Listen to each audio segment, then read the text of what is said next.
আসসালামু আলাইকুম, কেমন আছেন সবাই? আশা করি সবাই ভালো আছেন। আমি আপনাদের দোয়া এবং আল্লাহর রহমতে ভালোই আছি।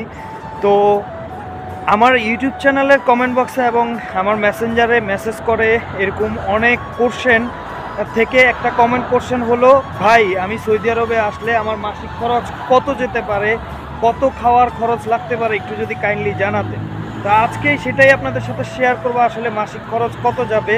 তো যারা যারা এই ভিডিওটা দেখবেন অবশ্যই আমার ইউটিউব চ্যানেলটি সাবস্ক্রাইব করে রাখবেন, আমার জন্য দোয়া করবেন যাতে আপনাদেরকে আরও ভালো ভালো পরামর্শ দিতে পারি যতটুকু আমি সৌদি আরব সম্বন্ধে জানি। আমি জানি আমার থেকে অনেক ভালো ভালো লোক আছে যারা আমার থেকে অনেক বেশি জানে, তারপরও আমি আসার পরে যতটুকু আমি জানি আপনাদেরকে জানানোর চেষ্টা করি। তো মূলত হচ্ছে খাবার খরচটা ডিপেন্ড করে টোটালি আপনার উপরে, আপনি কত খরচ করবেন, মাসে কত খরচ আপনার লাগবে সেটা টোটালি ডিপেন্ড করে আপনার উপরে। তারপরে আমি বলে দেই, আর আমি সৌদি আরবে 1 বছর হয়ে গেছে, এই 1 বছরের মধ্যে আমার অভিজ্ঞতাটা আপনাদের সাথে শেয়ার করব, আমার কত খরচ যায় সেটাও শেয়ার করব।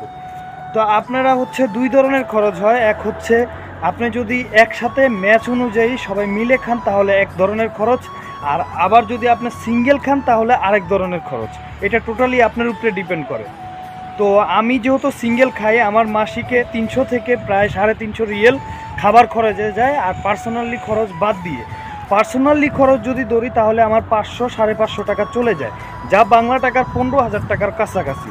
আর আপনি যদি ম্যাচ অনুযায়ী খান তাহলে হচ্ছে আপনার টোটালি আপনার 200-250 রিয়েল এর মধ্যে হয়ে যাবে, বাংলা টাকায় ধরতে গেলে 7,000 টাকা 8,000 টাকা।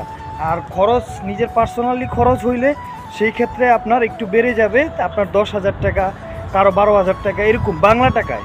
সৌদির রিয়াল ধরলে আপনার 300-350 টাকায় হয়ে যাবে পার্সোনাল খরচ সুদ্ধা, যদি ম্যাচ সুদ্ধা খান, মানে একসাথে সবাই খান। যারা কাজ করেন অনেকে একসাথে খায়, অনেকে একসাথে খায় না।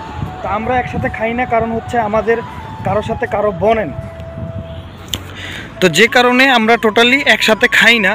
আমরা মূলত হচ্ছে আলাদা আলাদা খাই। আর আলাদা আলাদা খাওয়ার কারণ হচ্ছে কারণ কারো রান্না ভালো হয়, কারো রান্না খারাপ হয়, এটাই হচ্ছে মূল কথা। কারোর সাথে কারো বনে না, বাজার কারোরটা ভালো লাগে কারোরটা ভালো লাগে না, কারো আজকে এইটা খাইতে মন চাইছে কারো ওইটা খাইতে মন চাইছে। এই ঝামেলার কারণে আমি মনে করি সিঙ্গেল খাওয়াটাই বেটার, টাকা একটু বেশি লাগলেও শান্তি রয়েছে। তো যারা প্রবাসে অবশ্যই আসবেন চিন্তা করবেন না নিজেরা খাবার নিয়ে, কিন্তু ভালো খাইতে চাইলে অবশ্যই আপনাদেরকে টাকা খরচ করতে হবে।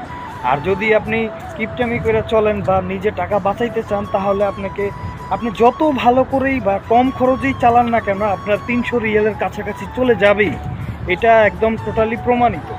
তো আমার এই ভিডিওটা যদি আপনাদের ভালো লাগে অবশ্যই আমার ইউটিউব চ্যানেলটি সাবস্ক্রাইব করবেন, আমার জন্য দোয়া করবেন। আরও কিছু প্রশ্ন থাকলে কমেন্ট বক্সে জানাবেন। ভালো থাকবেন সবাই, আসসালামু আলাইকুম।